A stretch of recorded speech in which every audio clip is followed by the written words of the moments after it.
विकसित भारत संकल्प यात्रा के तहत ग्राम पंचायत महता में कई कार्यक्रमों का आयोजन किया गया। कार्यक्रम में मुख्य रूप से केंद्र और प्रदेश सरकार की योजनाओं की जानकारी दी गई।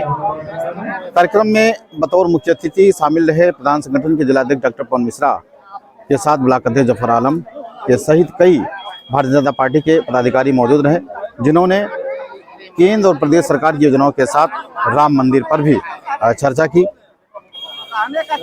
इस दौरान प्रमुख रूप से यह बताया गया कि यह भाजपा की सरकार नहीं बल्कि जन जन की सरकार है। आइए जानते हैं कार्यक्रम को लेकर किसने क्या कहा और कार्यक्रम का क्या उद्देश्य रहा। मेरा मानना है कि जब तक गांव विकसित नहीं होगा तब तक देश विकसित नहीं हो सकता है। इसलिए हम सभी सम्मानित प्रधान साथियों की और सम्मानित ग्रामवासियों की जिम्मेदारी बनती है कि जितनी भी सरकार द्वारा, प्रदेश सरकार और केंद्र सरकार द्वारा जितनी भी योजनाएं संचालित की जा रही हैं, ये हम सबकी जिम्मेदारी है कि उसको गांव के अंतिम व्यक्ति तक पहुंचाने का प्रयास करें। और निश्चित तौर पर जिस दिन हमारे ग्रामवासी जागरूक हो गए और बढ़ चढ़ करके हिस्सा लेने लगे, हमें भारत को विकसित बनाने से कोई नहीं रोक सकता है। मैं बधाई देना चाहूंगा देश के ऐसे यशस्वी प्रधानमंत्री जी को कि जिन्होंने ये सपना देखा है और इस सपने को साकार करने के लिए निश्चित तौर पे हमारी माताएं और बहनें बैठी हुई हैं कि आज तक सरकारें तो बहुत आई और बहुत गई, लेकिन जिस तरह से हमारे देश के प्रधानमंत्री जी ने आपको 5 साल तक निःशुल्क राशन देने का काम किया है और आगे भी देते रहेंगे, निश्चित तौर पे मैं गरीब जनता की तरफ से देश के प्रधानमंत्री को बधाई देना चाहूंगा। चूंकि ये कोई राजनीतिक मंच नहीं है, इसलिए हमारे वक्तागण, हमारे मुख्य अतिथिगण मौजूद हैं। बहुत ज्यादा कुछ न कहते हुए यहाँ पे मौजूद सभी अधिकारी एवं कर्मचारीगण का, सभी सम्मानित प्रधान साथियों का, सभी सम्मानित ग्रामवासियों का तहे दिल से आभार प्रकट करते हुए अपनी बारी को विराम करता हूँ। जय हिंद, जय भारत। यह भारत विकसित यात्रा मेरे प्यारे माताओं, बहनें एवं जनता जनार्दन, इसका एक ही उद्देश्य है कि जो जमीन से जुड़ा होता है वही आपको बताएगा कि हाँ उसके ऊपर वो पूरा चूंकि प्रैक्टिकली उसके जिंदगी में हो जाता है। जो जमीन से जुड़ा होता है, कैसे हल चलना चाहिए, कैसे खेती करना चाहिए, कैसे क्या करना चाहिए। तो ये परम आदरणीय मोदी जी का सोच है, ये योगी जी की सोच है कि अगर हमने जो योजना लॉन्च कर दिया, अगर मैं किसान सम्मान निधि दे रहा हूँ तो क्या एक एक व्यक्ति के खाते में पैसा मेरा जा रहा है कि नहीं जा रहा है। विकसित भारत तभी होगा कि जब जितनी भी योजनाएं सरकार की है पूर्ण रूप से धरातल पर रहे। यही सोच है, यही सपना है योगी जी का, माननीय मोदी जी का। अगर हम मुफ्त राशन दे रहे हैं तो क्या आपको राशन मिल रहा पूरे इंडिया में समस्त परिवारों की नहीं मिल रहा है? यही विकसित भारत योजना का लक्ष्य है। अगर वृद्धा पेंशन आ रहा है, विधवा पेंशन आपको मिल रहा है, विकलांग पेंशन मिल रहा है, यही विकसित भारत का लक्ष्य है। अगर नहीं मिल रहा है तो यहाँ पे अधिकारी सचिव साहब बैठे हुए हैं, ग्राम विकास अधिकारी, समाज कल्याण बैठे हुए हैं, आप वहाँ पे अपना नोट करवाइए, रजिस्ट्रेशन करवाइए। ढूंढ कर परियोजनाओं को लाभ दिलाने का काम अगर कोई किया है तो माननीय मोदी जी, माननीय योगी जी ने किया। इस विकसित भारत का यात्रा का यही सोच है, यही लक्ष्य है। बहुत ज्यादा कुछ न कहते हुए, चूंकि वक्ता बहुत अधिक है, इसलिए मैं बहुत विकसित भारत का 2047 तक हमारा भारत विकसित कैसे होगा, जितनी योजनाएं अगर माननीय मोदी योगी जी की सरकार में लाई गई है तो क्या वो धरातल पे है कि नहीं है, यही विकसित भारत का लक्ष्य है। इसीलिए आज के आपके गांव गांव जाकर के तैयारी योजनाबद्ध तरीके से सभी को लाभ दिलाने का काम अगर कोई कर रहा है तो हमारी योगी और मोदी जी कर रहे हैं। आज कोई सरकार अगर है, आप इस रेलवे लाइन को देख रहे हैं, अगर बनवाया है किसी ने तो माननीय योगी मोदी जी और हमारे लोकप्रिय सांसद परम आदरणीय जगदम्बिका पाल जी का देन है कि आज यही पे हम स्वागत में बैठ गए और सीधे बॉम्बे की यात्रा करते हैं। आप हम लोग यही सोचते थे कि क्या कभी हम लोग के जीवन में बड़ी लाइन देखने को मिलेगा। मेरे पिताजी खुद सोचते थे, चूंकि अब नहीं रहे, उनका इंतकाल हो गया, स्वर्गवास हो गए। सन 2005 की बात है, बड़ी लाइन फास्ट पैसेंजर चला करती थी, तो हम लोग पिछड़वा और बलरामपुर गोंडा जाने के लिए तो पिताजी कहते थे लगता है बड़ी लाइन भी नहीं बन पाएगी। उस समय नीतीश जी आए हुए तो उस समय अपना वो किए थे, लेकिन बना नहीं।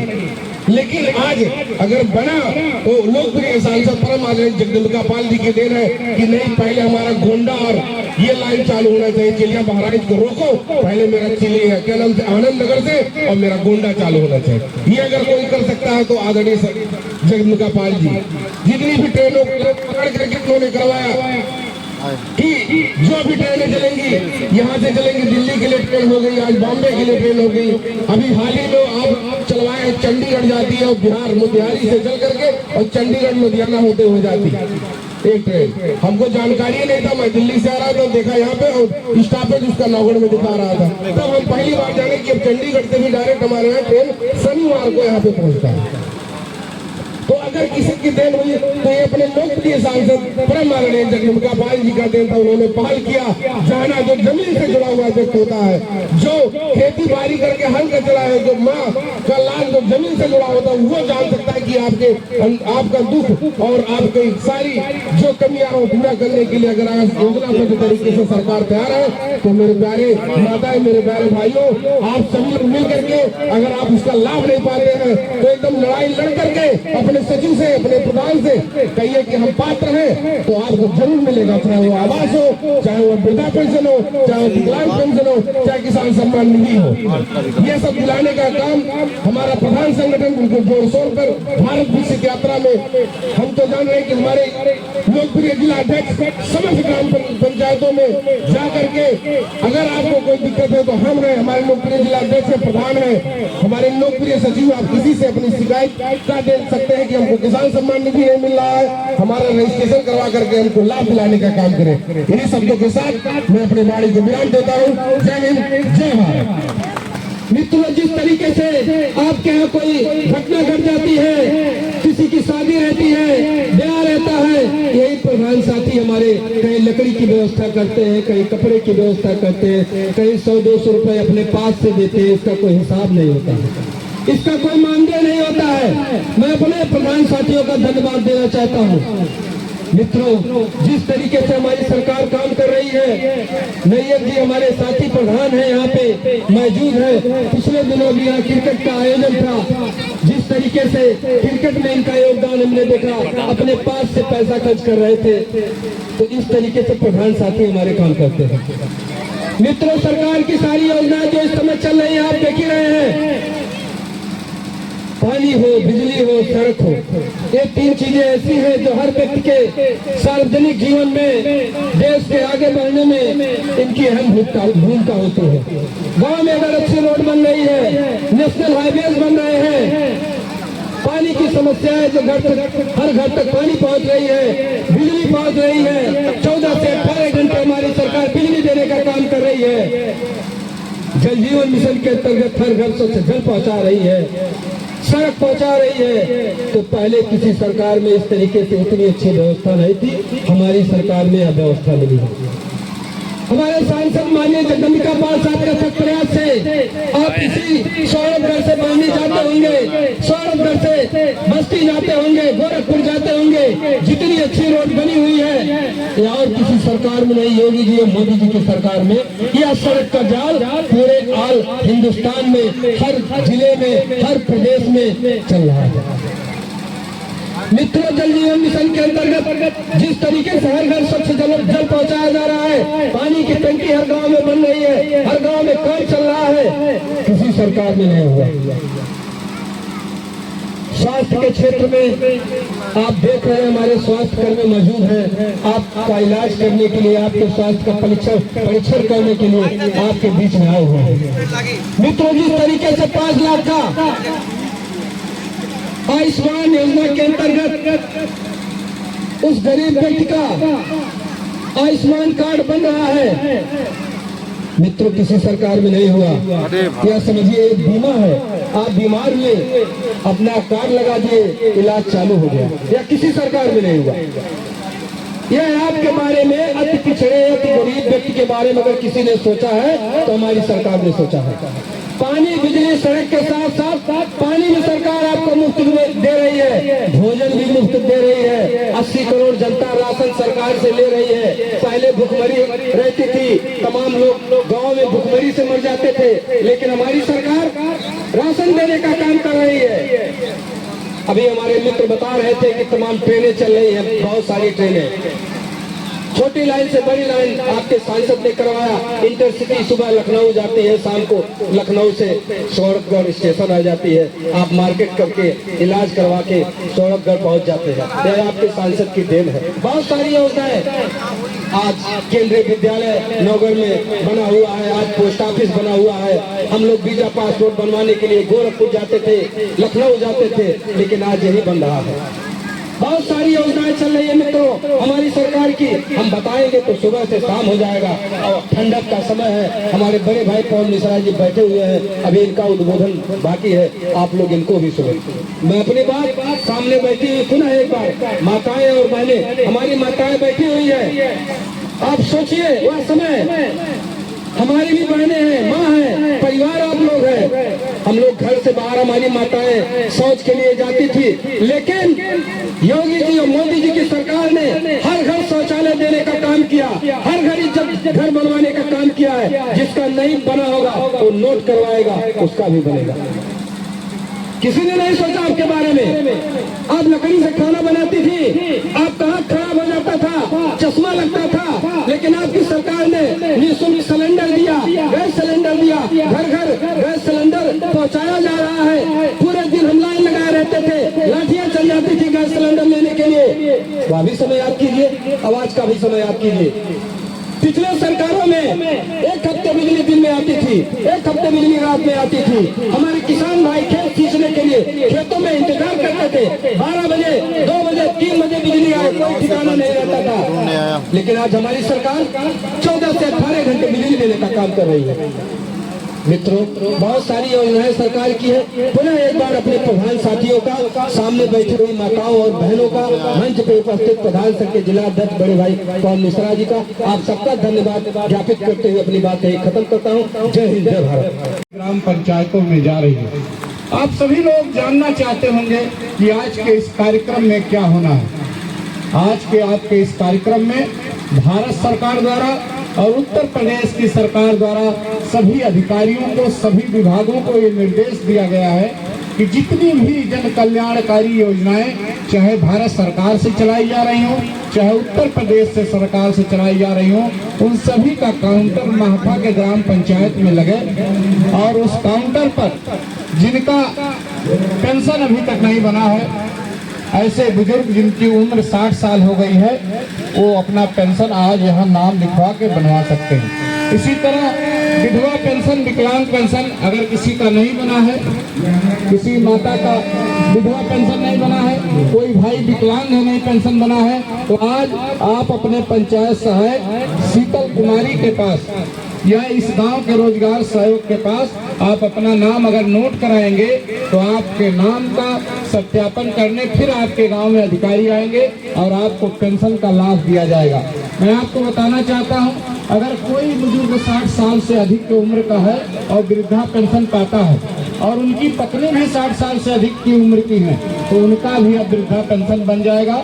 आप 46,000 रुपए से अधिक का आय प्रमाण पत्र ना हो बनवा लीजिए।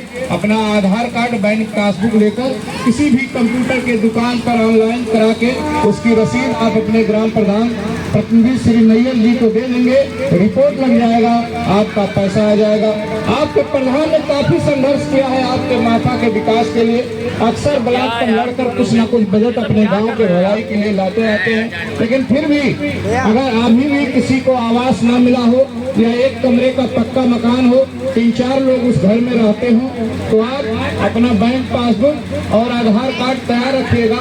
आवास की साइट खुलने वाली है, आप फोटो कॉपी अपने प्रधान जी को भी दे सकते हैं। निश्चित रूप से आपका ऑनलाइन करा के वो लाभ आपको दिलाया जाएगा। अगर किसी भाई के पास अब तक शौचालय नहीं है तो जिले में पैसे की कोई कमी नहीं है, 12,000 रुपए के शौचालय के लिए उसका भी आप ऑनलाइन करा दीजिए, रसीद अपने ग्राम प्रधान या सचिव को दे देंगे तो आपको पुनः नया शौचालय मिल जाएगा। जितनी भी योजनाएं हैं इसी तरह किसान सम्मान निधि है, उज्ज्वला योजना से गैस का कनेक्शन है, आपका आयुष्मान कार्ड है, निःशुल्क बिजली का कनेक्शन है। एक दशक पहले ये सभी सुविधाएं आपके गांव में नहीं थी। 10 साल पहले ना घर घर बिजली का कनेक्शन था, 10 साल पहले ना घर घर गैस का कनेक्शन था, ना सिलेंडर था, 10 साल पहले ना घर घर शौचालय था, 10 साल पहले ना आयुष्मान कार्ड की व्यवस्था थी, और 10 साल पहले जो 6,000 आपको एक साल में मिलता है किसान सम्मान निधि, वो भी आपको नहीं मिलता है। ये कैसे मिला आपको? जब आपने कमल के फूल का बटन दबाया और देश में और प्रदेश में भाजपा की सरकार बनी, तो उन्होंने गांव के विकास को लेकर एक बड़ा रूपरेखा तैयार किया। माननीय नरेंद्र मोदी जी का एक कहना है कि देश का विकास बिना गांव के विकास के संभव नहीं है। गांव का हर हिंदू मुसलमान, गांव का हर किसान नौजवान, गांव की हर माँ बहन जब सुखी होगी तो निश्चित रूप से भारत सुखी हो जाएगा, क्योंकि भारत गांवों का देश है। आज भी भारत की सर्वाधिक आबादी गांव में रहती है, आज भी दुनिया का सर्वाधिक नौजवान भारत में रहता है। इसीलिए प्रदेश की सरकार को, हमारे लोकप्रिय मुख्यमंत्री जी को, देश की सरकार को, हमारे लोकप्रिय प्रधानमंत्री भाई नरेंद्र मोदी जी को हमेशा सबकी चिंता है। क्या हिंदू क्या मुसलमान, मैं आपसे कहना चाहता हूँ, भाजपा को वोट देने से पहले आपने ये सोचा नहीं होगा कि हमको गल्ला 5 साल फ्री मिलेगा, किसी ने नहीं सोचा था। और उस गल्ले की कीमत गांव का वो गरीब जानता है जिसके पास खेती बाड़ी नहीं है। गेहूं का आटा सभी महीने में गरीब नहीं खा पाता था। ये नरेंद्र मोदी जी की देन है कि आज आपके घर में रोटी चावल सब कुछ सारे अनाज निःशुल्क आपको प्रदान किए जा रहे हैं। आप दिन याद कीजिए, कोटेदार को जिस दिन गल्ला बांटना होता था वो गांव में कहलवा देता था कि 2 दिन बाद 4 दिन बाद गल्ला बांटूंगा, और गांव के गरीब लोग पैसे की जुगत में निकलते थे कि कोटेदार बिना पैसे का कोटा देंगे नहीं। आप सोचो, ऐसी उदारकारी सरकार कि क्या हिंदू क्या मुसलमान कोई भेद नहीं, सबको गल्ला उनके यूनिट पर 5 किलो मिलता ही मिलता है, वो भी निःशुल्क मिलता है। ऐसी भाजपा की सरकार है जिसने भारत का परचम दुनिया के सभी देशों में लहराया। पढ़े लिखे नौजवानों के बीच में मैं एक लाइन बताना चाहता हूँ कि आप याद करो, रूस और यूक्रेन का वो युद्ध, रूस और यूक्रेन में जब युद्ध हो रहा था तो रूस में और यूक्रेन में मेडिकल की पढ़ाई करने जो नौजवान दुनिया के कई देशों से गए थे, जब वहाँ युद्ध हो गया तो लोग छिपकर वहाँ से भागकर अपना जान बचाना चाहते थे। भारत के प्रधानमंत्री ने यूक्रेन और रशिया से बात किया, रूस से बात किया। उन्होंने कहा मेरे देश के किसी भी विद्यार्थी को, मेरे देश के किसी भी नौजवान को आंच नहीं आना चाहिए। अगर कुछ ऐसा हो गया तो मेरा आपसे संबंध खराब हो जाएगा। आप जानते हो प्रधानमंत्री जी के बात का उन दोनों देशों में क्या प्रभाव था?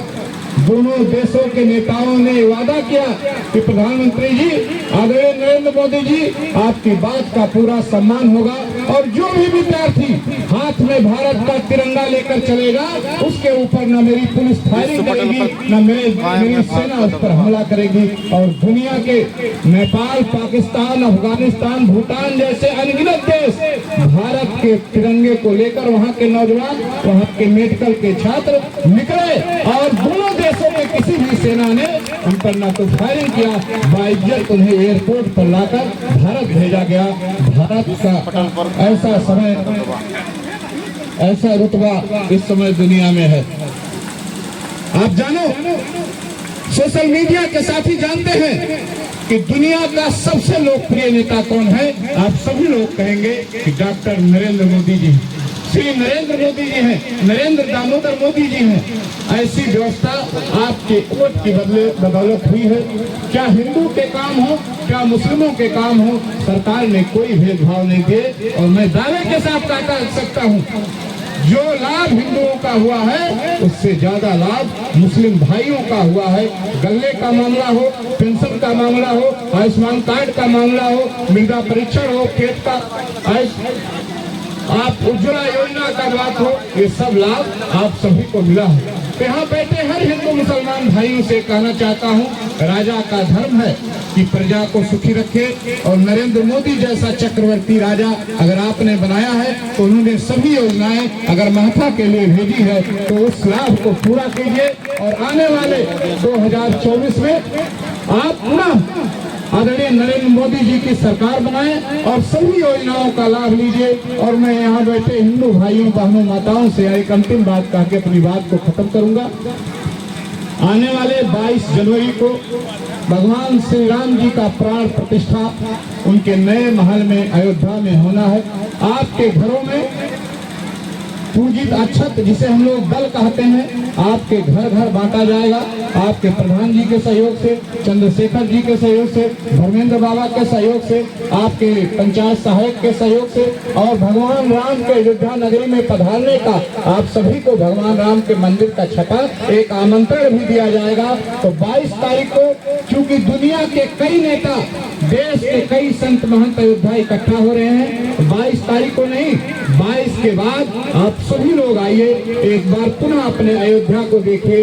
जो भाई जो बहन अयोध्या गए हो मैं उनसे निवेदन करूंगा कि सरयू का वो पवित्र घाट फिर एक बार आप लोग देखिए और भगवान राम के नगरी में वाल्मीकि जी के नाम पर इंटरनेशनल एयरपोर्ट अयोध्या में मिल गया। अगर आपका बेटा भाई भारत में कहीं भी जाना चाहता हो, दुनिया में कहीं भी जाना चाहता हो तो अयोध्या से जहाज जाएगी। आपके देश में नेशनल रेलवे स्टेशन अयोध्या एक भव्य आकार में बनकर तैयार है।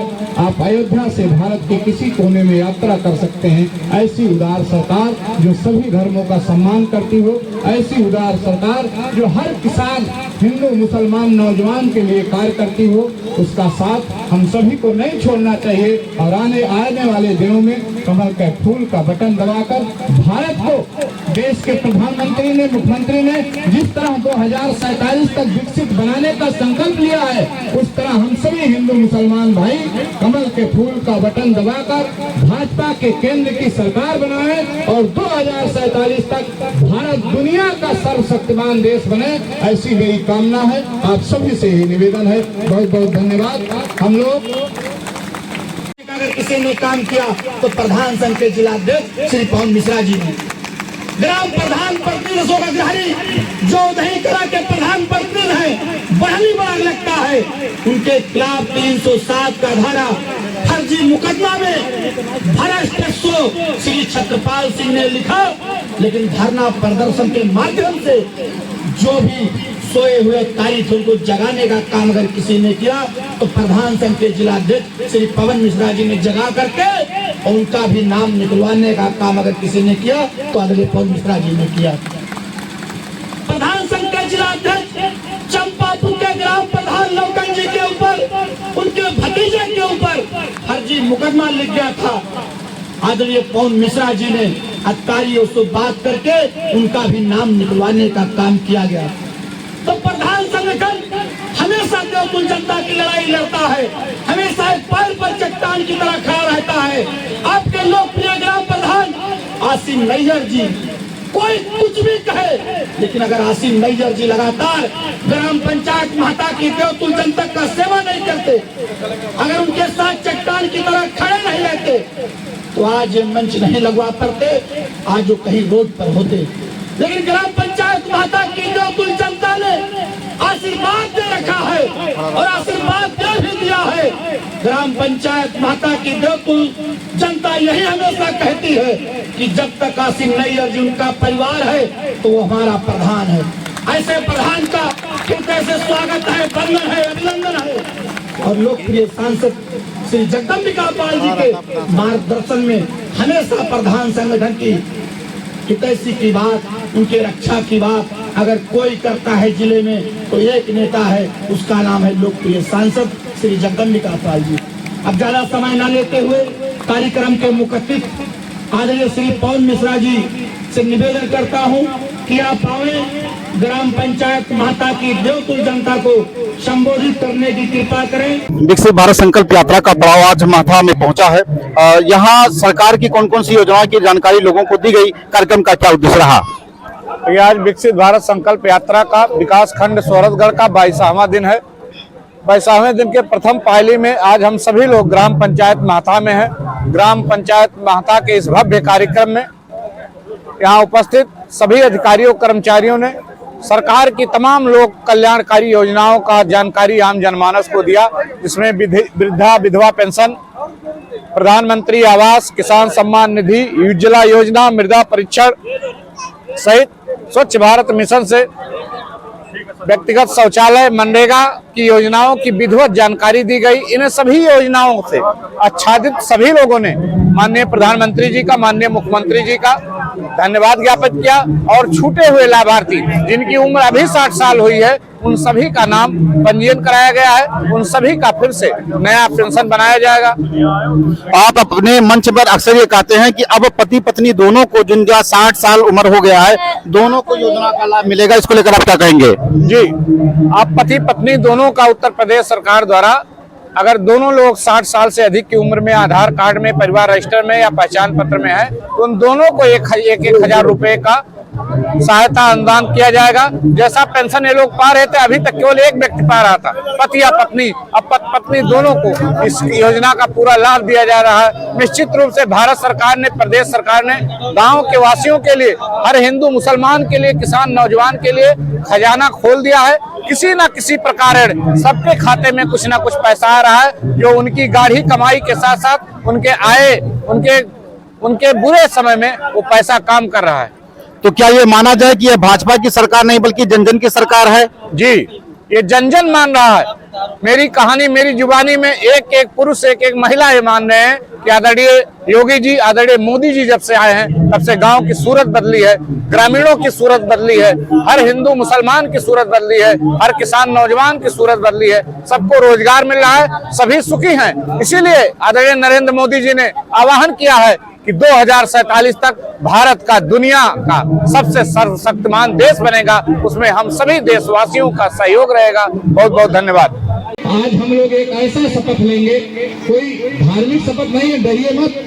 हमको अपने गांव में कैसे रहना है, हम अपने देश का कैसे विकास करें, इसी के लिए हम सभी को एक शपथ लेना है।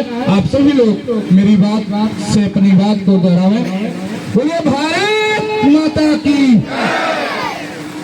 हम शपथ लेते हैं कि हम भारत को 2047 तक आत्मनिर्भर और विकसित बनाने के सपने को साकार करेंगे।